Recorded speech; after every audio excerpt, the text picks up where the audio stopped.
So Unit 4, equilibrium. This one's worth about 12%, so it's actually worth twice as much as the energy and momentum. If we put energy and momentum together, they're worth 12%.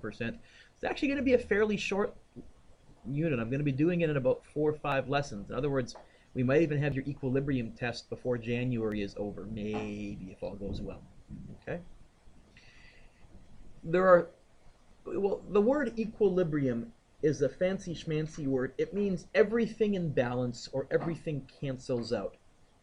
So the first type of equilibrium we're going to look at is called translational equilibrium.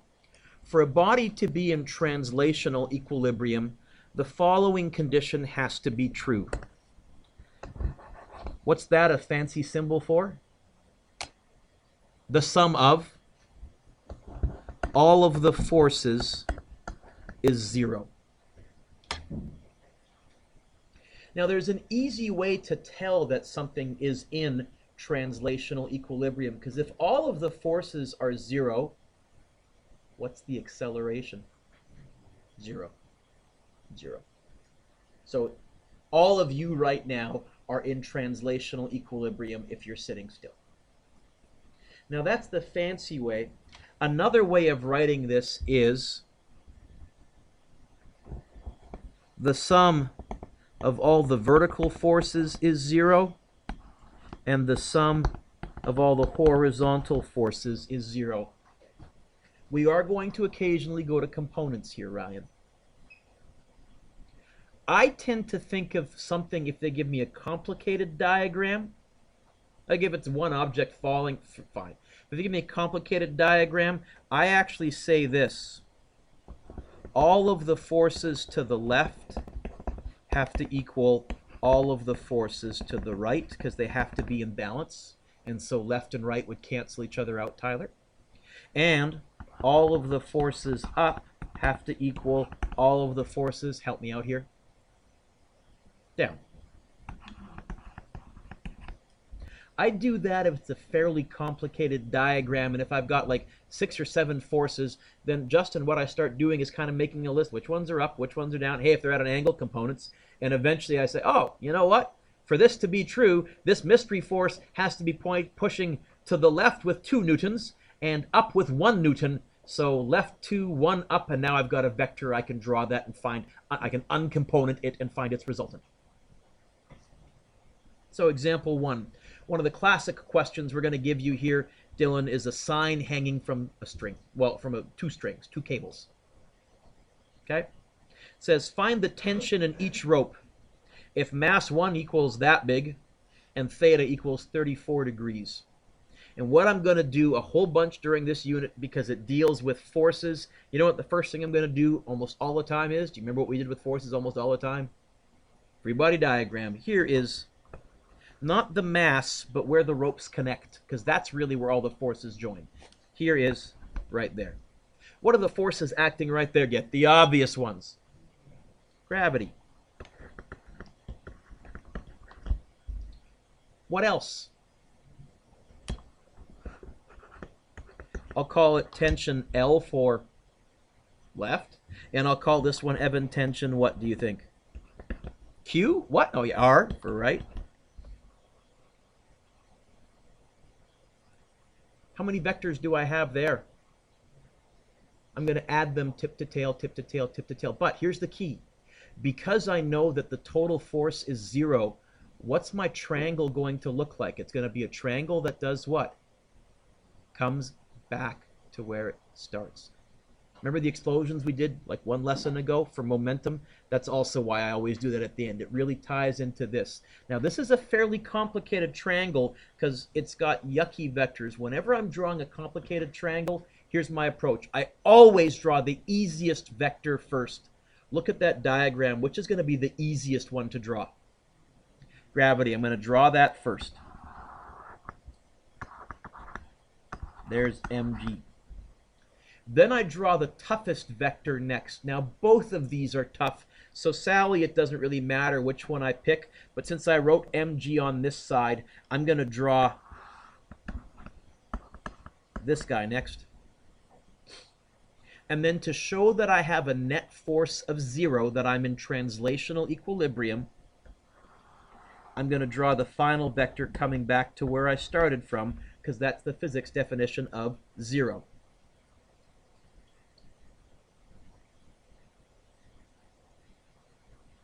Now the tricky part is going to be getting the angles. But it's not too bad. We've already done a lot of the groundwork with a lot of us adding extra lines and things in some of our momentum diagrams. We've kind of at least broken the ice here. If I wanted to figure out angles, let's see. Well, don't write this down. How big is that angle? 34. How big is this whole angle? Ready? How big is that angle here? 34. How big is this whole angle? 90. So how big is this angle? Mathematically, what will you do? 90 minus 34. So what is 90 minus 34? 56 degrees. Got one.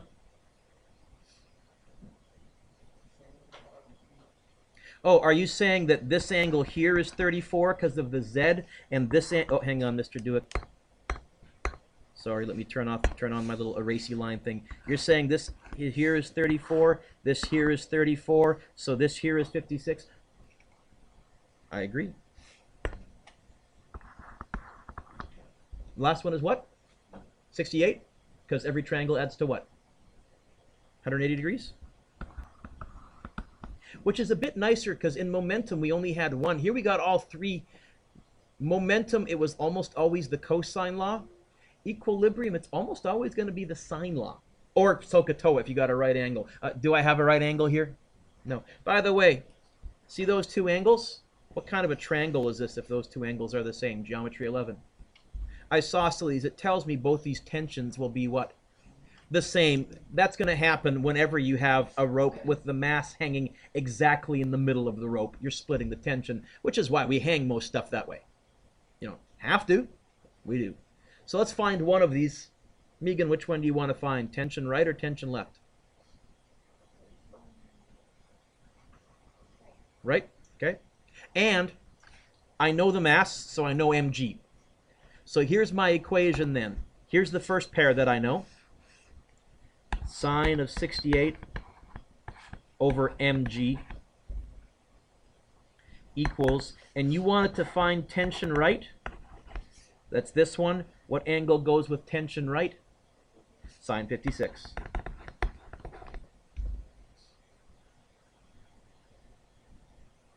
And this is why I like the sine law. Remember, the cosine law, we'd still have like lots of math ahead of us still. Here, I think I can, remember, 1 fraction equals 1 fraction, move stuff diagonally. I think, Connor, I can move the tension right to there, the sine 68 to there, the mg to there. In fact, I think tension right is going to be mg sine 56 divided by sine 68. The other reason this lesson is nice is this is good trig review for some of your momentum stuff. We did use the sine law last unit momentum, but it was almost always to find an angle. Here, to find a side, and it's going to be, oh, who's math 12? With me. Make sure you're in degrees.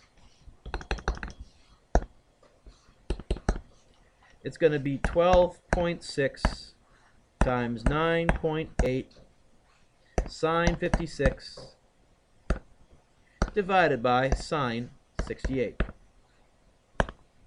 Tension right ends up being 94.9 units. Tension. Newtons. What did I say it was? 90. Oh, I times them all. Never mind. That seemed a little high to me. I hit the divide thing. It didn't go. Insert. Divide. How about 110? Is that better? 110 newtons. And that's the 2 or 3 sig figs, so we're good with that. Tension left also ends up being 110 newtons because you're going to get the same equation. Okay. So basically what we're talking about there is hanging a sign like this. But can you also hang a sign like this? Yeah, you can hang stuff off-center too. Sometimes the architecture demands it. Say if you're hanging something over a road and one road is 2 lanes and the other road is only 1 lane and you want to get it right over the center, architecture may demand it. So, something like example 2. You don't have to hang a sign dead center. Find the tension in each rope if M1 equals 12.6, theta equals 44 degrees, and alpha equals 16 degrees. Running out of Greek letters when I was typing this up. You know what I'm going to do first? Free body diagram. And I'm going to do the free body diagram of the masses acting right here. You know what? Although since I have the diagram here, I'll label this diagram instead. So this technically isn't a free body diagram because I haven't redrawn the mass with a dot. I'm going to have mg, tension left, tension right. I do know that when I add these 3 vectors together, though, what's the answer? What's my overall force? 0. So if I add these together, what's the answer? 0. That means as a picture, it's going to be a triangle that comes back to where it starts from. So let's try drawing this. I always draw the easiest vector first. Which is the easiest one? Let's try doing that a little straighter, Mr. Dueck. What's the toughest one? Well, they're both ugly angles, although this one's kind of a really long diagonal. I think I'll go this way first. So I'm going to go kind of a shallow angle, about there-ish, sort of. Ish. And that's tension right. And here is mg. And the last one must look like that. Tension left.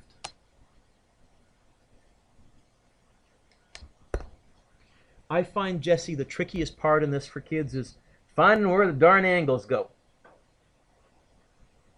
So, let's see what we can do here. Let's tackle this little guy here first. Jesse, how big is this little guy right here? How big is this little guy right here? How big is this little guy right here? How big is this big guy right there, since those two add to 90? Okay, you see what we're going to do? It's going to be 90 minus 16, because that is a right angle when I put them all together, right?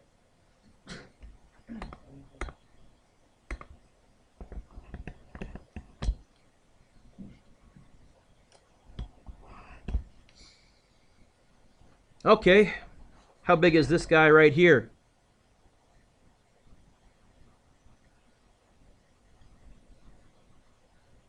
$44. How big is this guy right here? Do these two add to 90? So this is going to be 46.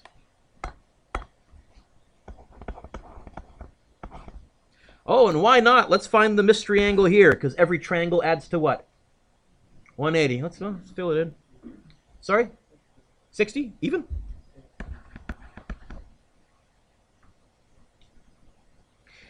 Tyler, do I know the mass? And I know G. I know that. I got a pair sign. The sine of 60 over mg equals... Brendan, what do you want to find first? Tension left or tension right? And they're not the same. This time we are going to have to do the operation twice. You wanted to find tension right. What angle goes with tension right? Sine 46 divided by tension right. In fact, I think tension right is going to end up being mg sine 46 all over sine 60.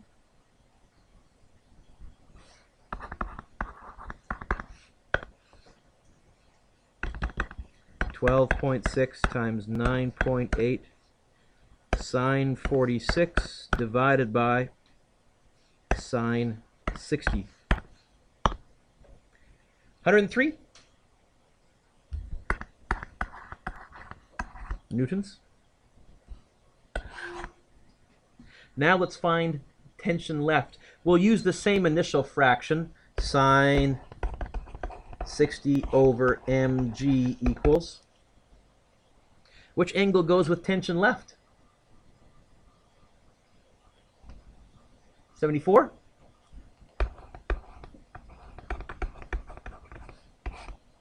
Sine 74 over tension left. In fact, I think tension left is going to be mg sine 74 all over sine 60. And this is kind of nice. I think on my graphing calculator, I can just go second function enter and change the 46 to a 74, because that's the only number that changed, right?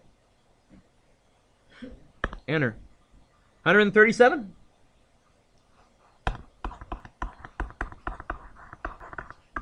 Newtons. You can even use this on long objects, not single points, because the forces have to be in balance. And a great one is a bridge example. It says, find the force that tower B exerts on the bridge. Is this bridge accelerating? Then you know what the sum of all of the forces is? 0. Now here, I'm not going to do free body diagram, add the vectors, vector triangle, add to 0. Here I'm going to say all of my forces left have to equal all of my forces right. Look at my diagram. Are there any left and right forces on my diagram? But you know what else? All of my forces down have to equal all of my forces up. That's what I'm going to use here. I'm going to say everything pointing up, and even though they're at different locations, are they all acting on the same bridge? That means it's they got to balance. Have to. So let's see. I'm going to write force up equals force down. I could write sum of the force up equals the sum of the force down. That little symbol, but I think you're cluing in if I write forces up. I'm talking about all of them, and I'm a little lazy. So 1900 is up, plus mystery force from tower B is up. Are there any other upwards forces? Nope. Equals 5800 plus 760 down. This probably is the easiest equation you'll get all year. Any variables? Only one. I think you minus 1900 from both sides. 5800 plus 760 minus 1900. Hey, what is the force that tower B pushes up with? 4,660? Is that 3 sig figs or 4 sig figs? Oh, that's 3, so we're okay with that. So you would use this as you were designing bridges. You would say, how many cars will this bridge have to hold? How heavy is the bridge? How much force must this have to push up with? And this is a very simplified version of a bridge, Justin, so please don't think you can be an engineer now, but like, here's the building blocks, right? Turn the page. I like this question, I like this question, I like this question. This is a nice question. This is also nice because we're reviewing forces from Unit 2. It says, what is the minimum coefficient of friction required for the 12.3 kilogram mass to hold this system in equilibrium? So you need to use your imagination just a little bit here. Excuse me.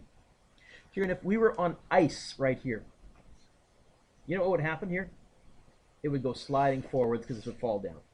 So apparently it tells me this is an equilibrium, so what's this guy accelerating at? If we're in equilibrium, what's this guy accelerating at? 0. What's this guy accelerating at? 0. I think my best bet is to start doing my forces on here. So first of all, let's label the forces at this point. What are the forces acting on this? Get the obvious ones. And since I have two masses, I'll call this M1G. What else? Tension left, tension right. Let's walk over here. What are the forces acting on this guy? Get the obvious ones. m2g. Got to be a normal force, otherwise he'd be falling in. And you know what? I think the normal force is the same size as gravity, so I'll try and eyeball it about like that. What else, Brennan? Tension right, pulling it, and these two tensions are identical. What else?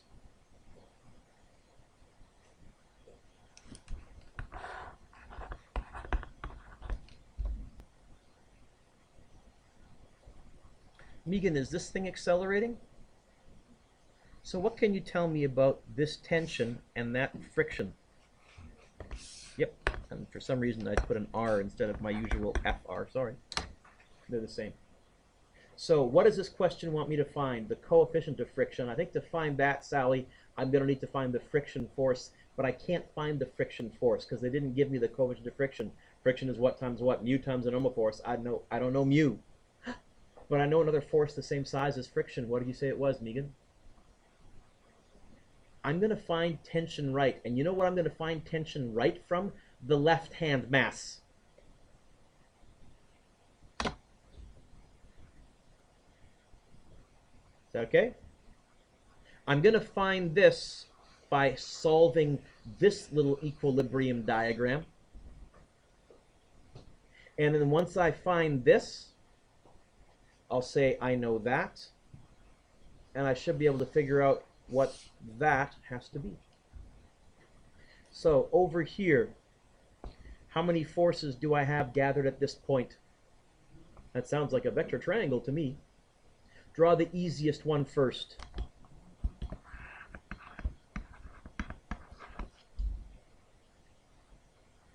Which of these two remaining forces is the hardest one to draw? Left, I always draw that next, and here's why. I know that as I draw it, I have to stop exactly there. Why do I know that I can't go further or go less? Because what does my third force have to be? Exactly what? No, not zero. I think you thought it right, but you said it wrong. Exactly what in terms of direction? It's got to be exactly horizontal. So that's how I know. Don't draw to here. Don't stop there, because that would give me angled forces. That's why easiest first, toughest next, and you'll be able to reason, Dylan, when to stop by looking at your third one usually. Comes back to where it starts from. There's tension right. Ooh, and I have a right angle. This is not sine law. It's going to be good old SOHCAHTOA. I need to get an angle. Let's see. How big is this angle here? How can that help me?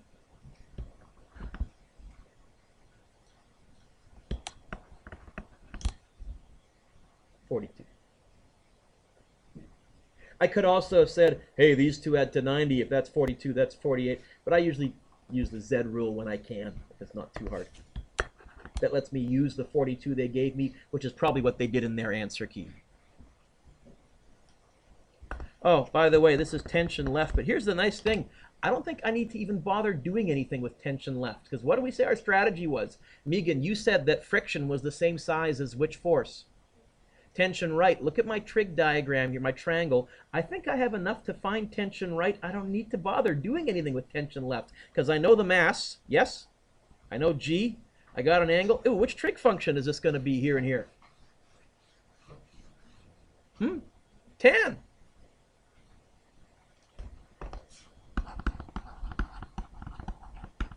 Equals opposite. Oh. Opposite over adjacent. In fact, I think tension right is going to be M1G tan 42.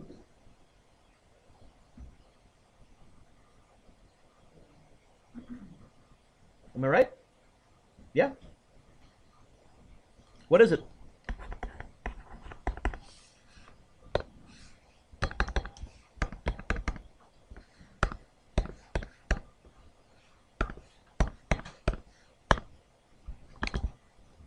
I get that. Is this my final answer? I'll carry a few extra sig figs then. I'll go 46.3258.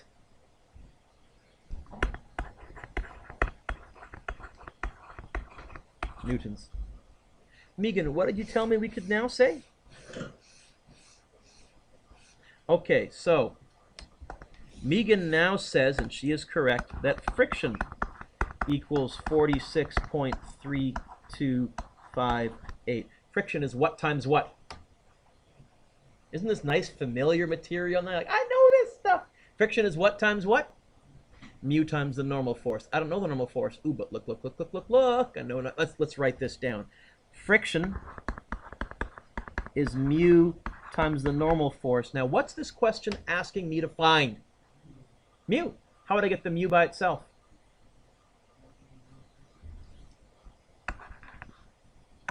Mu is going to be friction, Mr. Dueck, divided by the normal force. Or, Sally, if we want to go back to everything, it's really tension right divided by, ooh, look, I don't know the normal force. Oh, but I know another force the same size as the normal force. Which one? Which M?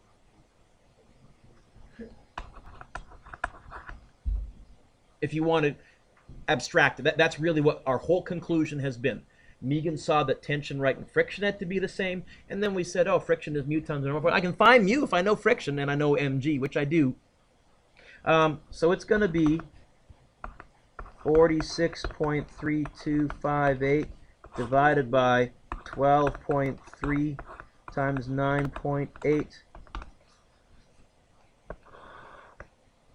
What do you get? 0.38. Is that a number less than 1? Is that a decimal? Which most of our coefficients of frictions were. Is it 0.38, people? Yep.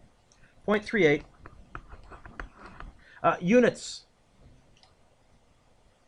None. Coefficients of friction was a ratio because it was newtons divided by newtons. The newtons would cancel. It was simply a number that described how sticky an object was. So you would need a minimum coefficient of friction of 0.38 right there. Why did I say minimum? Oh, if it was bigger, good enough. Friction is only as big as it needs to be anyways. Is that okay, yeah? No? Yeah? Is that wrong?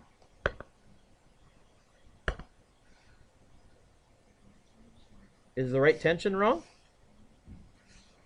5.25 times 9.8 times the tan of 42. Are you in degrees?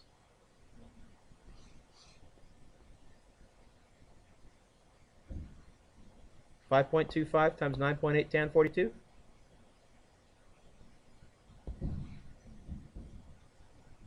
Got it? Okay.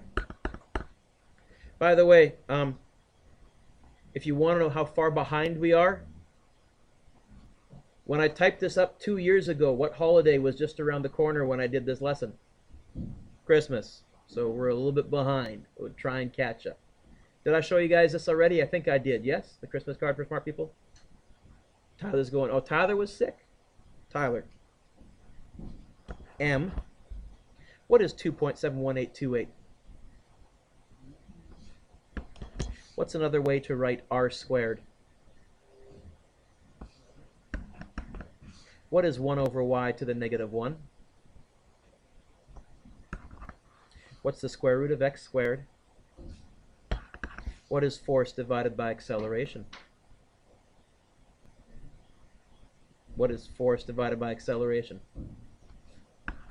We'll leave one s off just to keep the grammar correctly. Ho, ho, ho. See, it's a Christmas card for smart people. And the dad, of course, said, I don't get it. Yeah, okay. Your diagram did not print right for some reason. Did it? For example, 3? It's supposed to look like that, so if you need to redraw it, do it, please. I'll give you a couple of seconds here. I don't know what happened. Like, it's fine on my screen. And when I went to the photocopier, when I hit print, I got that.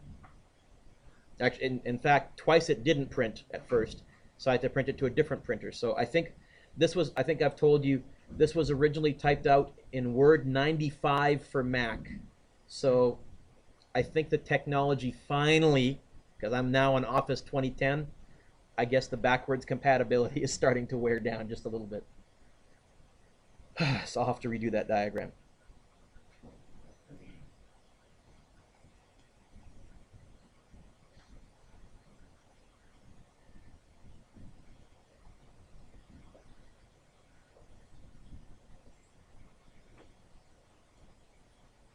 Okay.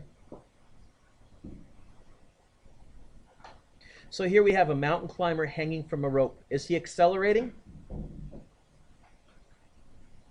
Nope. He is in translational equilibrium. The sum of all the forces is 0. Now I'm looking, I notice a cable at an angle. I think here I'm going to use my vector triangle approach as opposed to my all of the upwards forces equal all of the downwards forces. So this says write force equations relating the force components. I'm not going to do that. I'm going to do a good free body diagram. And I think this one, because I don't know where we're going, I think I might both label my diagram and do a free body diagram as well to see kind of what's going on. And it wants me to find the chord tension, it wants me to find the normal force, and it wants me to find the force of friction. And it says assume the mountain climber's feet are tending to slip down, so friction is up. Okay.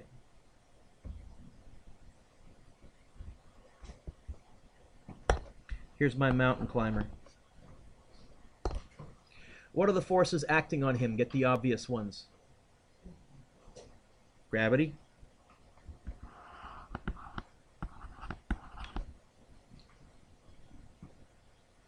Now you'll notice they didn't give me the mass this time. They gave me mg. They said his weight is 650 newtons. Okay. There's going to be a normal force. I agree. Which way?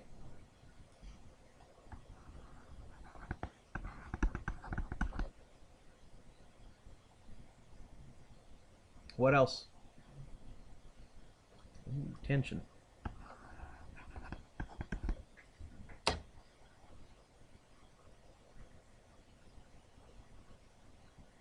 This is a pretty complicated question here. Let's see.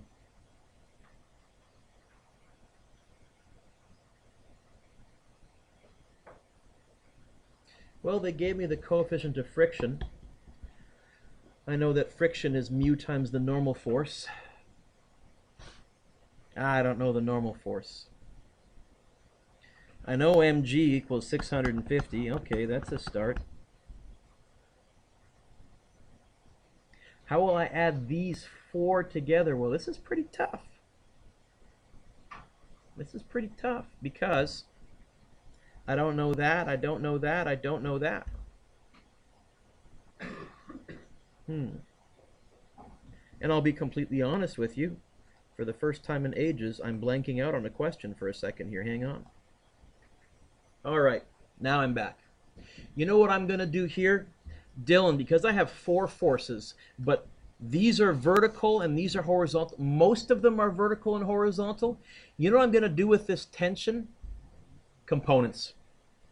Components. I'm going to take this tension over here, and I'm going to, first of all, because I can, I'm going to move my letter T right to there, and I'm going to break this up into, I'll call it tension X, and I'll call it tension Y. I'll call it tension X, and I'll call it tension Y.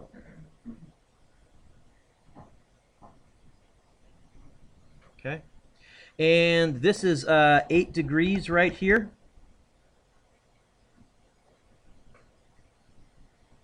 Which trig function would I use to find tension X and relate it to tension? Yeah, I think what's going to happen here is sine of 8 is going to be tension X over tension.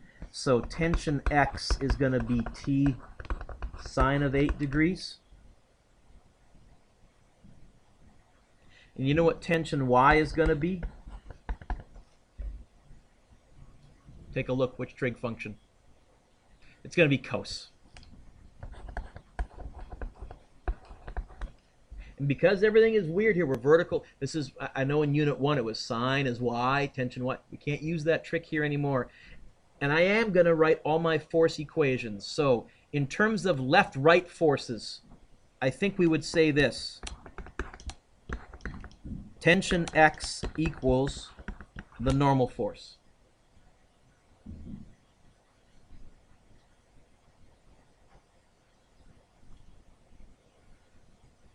Right? In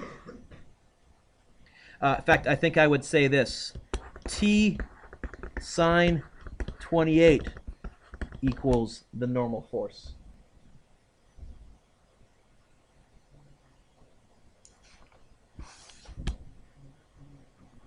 I don't know where the 2 came from because I can't read my own writing. Thank you. Is that okay so far? Let's write a vertical force equation. 650 equals, what are my upwards forces? There's 2 of them, careful. Tension Y plus friction.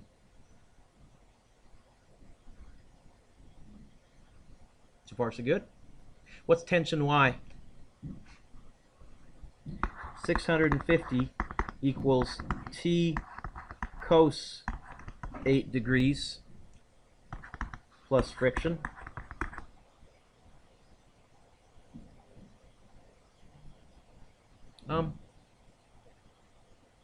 Friction is what times what?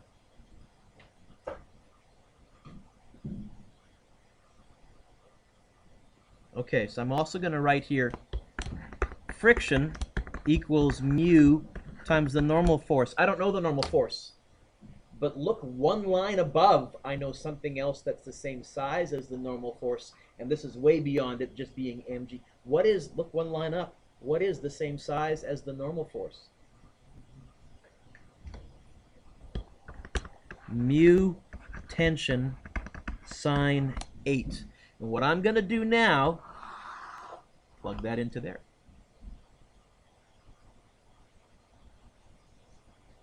And I'm going to get this. 650 equals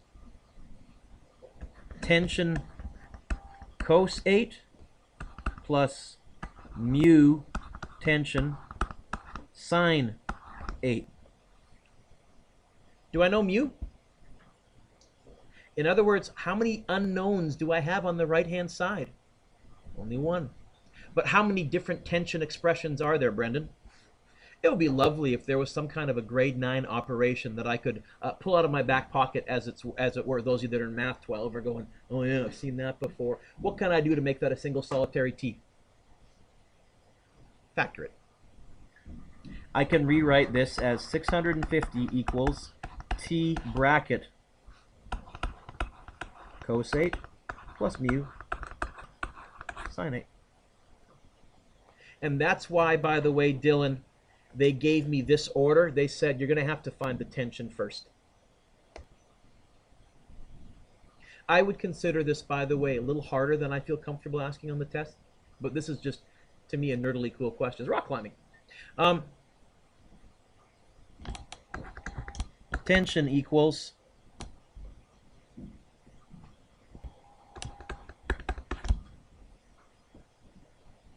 (650) divided by cos 8 plus, what was mu? 0.65? Yeah? So he's wearing good rock climbing shoes that are fairly sticky. Sine 8.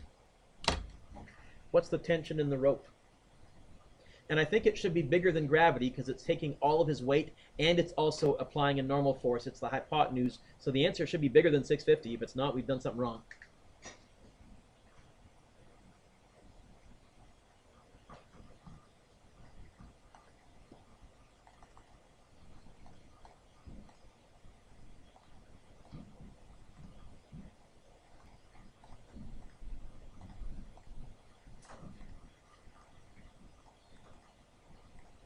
You get 601?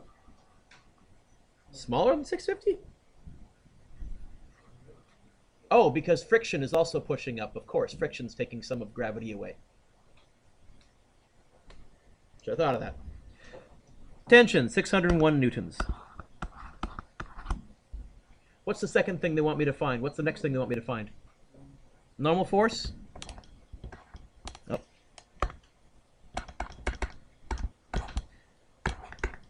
Normal force is T sine 8.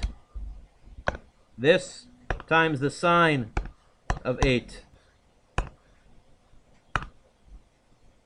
83.7.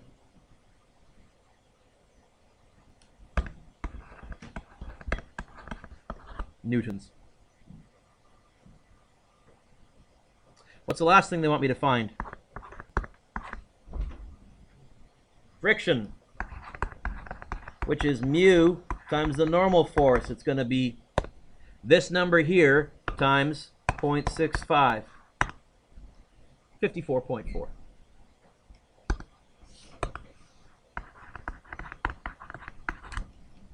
I'll double check my answer key. Yay, I'm right.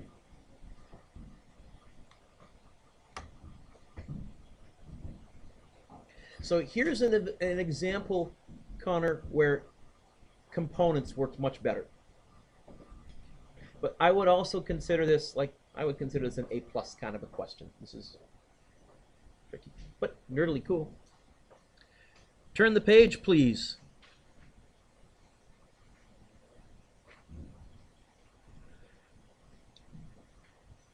Example 4 says, find the force required to maintain equilibrium, i.e. a force that will give a net of 0 and will cancel out the given forces. Okay. They gave me two forces here.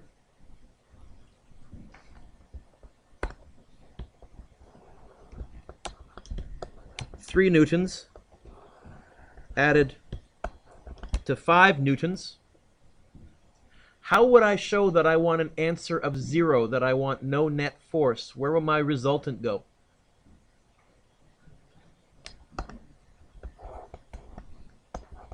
There's the mystery force.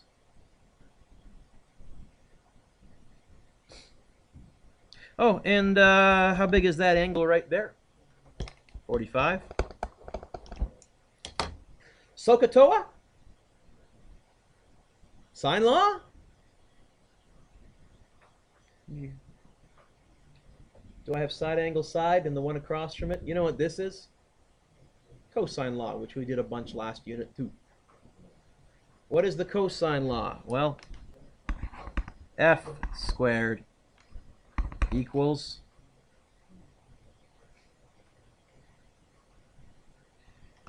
(3 squared plus 5 squared minus 2 times 3 times 5 cosine 45. Oh heck. 9 plus 25. I can do that in my head. Minus 2 times 3 times 5 cosine of 45. Square root of that. And I get 3.58, 3.6 newtons. That's the magnitude. The direction would be a bit yucky, because here's where my vector is starting. Right here. If I found that angle, that's nothing of nothing, because the angle that it's next to is not north or east or south or west. That would be kind of yucky. I could try and find that angle, which would be east of south, except I don't know where that appears in this triangle at all. Yeah.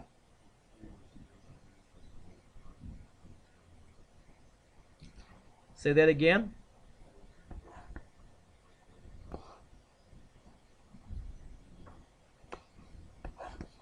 Yeah, this angle here, it's a complicated one. To be honest, in hindsight, as I look at this, it might have been smarter to break this guy up into components. You would have up and sideways, This minus that, you would have found out which way was stronger, left or right. You would have had a vertical component, and then you would have said, I'll just take the opposite of that, down and left. And then you'd have nice vectors. But they asked for the force, but they didn't specifically say directions, so I'm not gonna, because I don't feel like it. Number 5 is nerdily cool, but I've talked for a long time. Homework.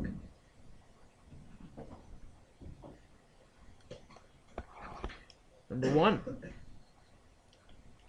Number 2.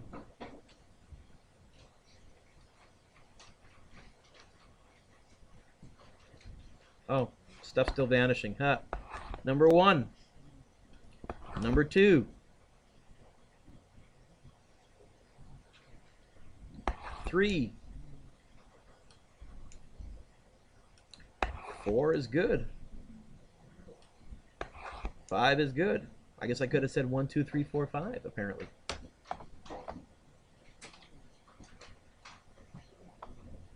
Nope, not yet.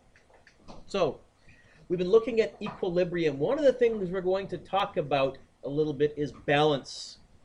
How do things stay balanced? We're going to talk about object center of mass.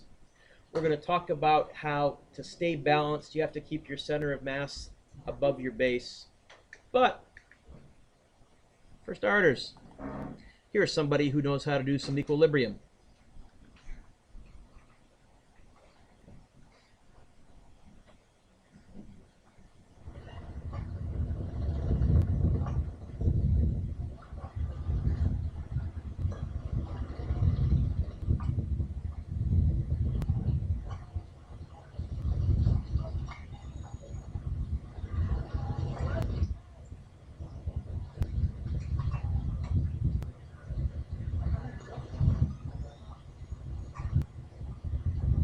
Oh yeah, we can get more on there.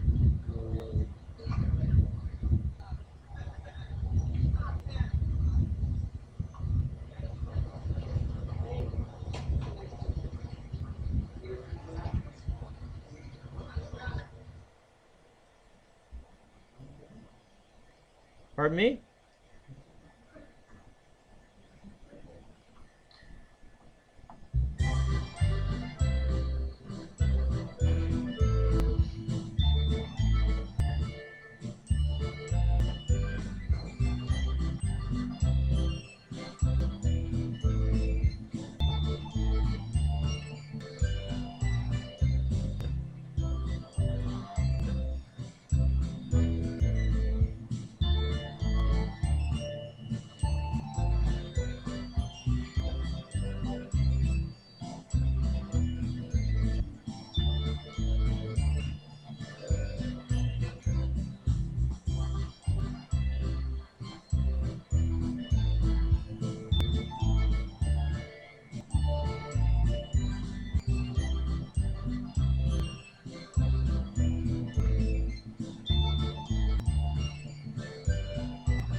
And we'll stop there. I got more, but we'll add those in on other days.